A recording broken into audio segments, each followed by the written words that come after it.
করে চলা সংকটের মাঝেই বাড়ানো হলো জ্বালানি তেলের দাম। তবে ডিপো থেকে পর্যাপ্ত সরবরাহ না থাকায় কিছু পাম্প বন্ধ রয়েছে এবং যেসব ফিলিং স্টেশন খোলা রয়েছে তাতে ভোগান্তি বেড়েছে আরও। এ নিয়ে বিস্তারিত জানাতে রাজধানীর আরামবাগ থেকে যুক্ত হচ্ছেন সহকর্মী হাসিব বিল্লাহ। হাসিব, তেলের দাম বাড়ার পর সরবরাহ বেড়েছে কিনা পাম্পগুলোতে, কি চিত্র দেখছেন এবং গ্রাহকদের তেল কিনতে আগের চেয়ে বেশি সময় লাগছে নাকি সময় কম লাগছে, কি অবস্থা দেখছেন?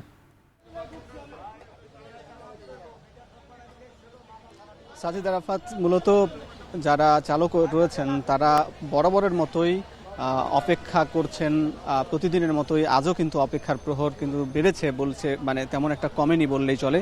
এখানে যারা অবশেষে এই যে তেলের পাম্প স্টেশনে এসে পৌঁছেছেন তারা সকাল 4টা বা 5টা থেকে এই সিরিয়ালে দাঁড়িয়েছিলেন। অবশেষে তারা কাঙ্ক্ষিত এই তাদের এই ডিপো এই পাম্পে এসে পৌঁছেছেন এবং তারা হয়তো তেল নিতে পারবেন।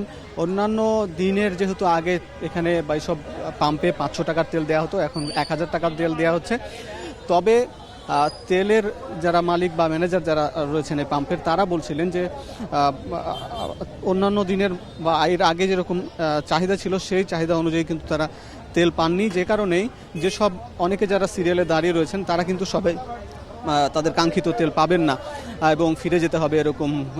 এখানে তারা বলছিলেন যে এখানে 2000 লিটার যে বাইকের তেল দেয়া হবে এবং প্রতিটি বাইককে 7 লিটার করে দেয়া হচ্ছে। প্রায় সে অনুযায়ী কিন্তু প্রায় 285টি বাইক চালক তেল পাবেন। কিন্তু এছাড়া আমরা দেখতে পাচ্ছি যে এখানে কিন্তু ডিজেলও দেয়া হচ্ছে। ডিজেলের ক্ষেত্রেও দেখা যাচ্ছে যে দীর্ঘ সারি, বিভিন্ন গাড়ি, বাস বা ট্রাকের দীর্ঘ সারি দেখা যাচ্ছে। সেই সকাল থেকেও তারা কিন্তু অপেক্ষা রয়েছেন। এছাড়া আমরা দেখেছি যে বাইকের চাইতেও যারা প্রাইভেট কার চালক তারা কিন্তু আরও বেশি অপেক্ষা রয়েছেন এই পাম্পে।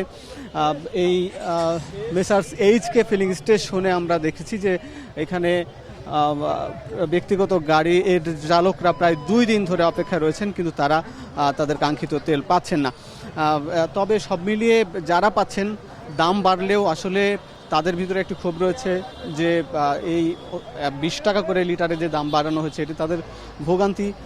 কিন্তু তবে তারা যদি তারা যদি পর্যাপ্ত তেল পান তাহলে তারা খুশি হবেন। কিন্তু অনেকে আতঙ্কে আছেন যে সবাই তাদের কাঙ্ক্ষিত তেল পাবে না, ফিরে যেতে হবে। এই ছিল সবকিছু মিলিয়ে সাজিদ আরাফাত এই পাম্প স্টেশন থেকে। পেট্রোল পাম্প থেকে সবশেষ খবর জানাচ্ছিলেন সহকর্মী হাসিব বিল্লাহ।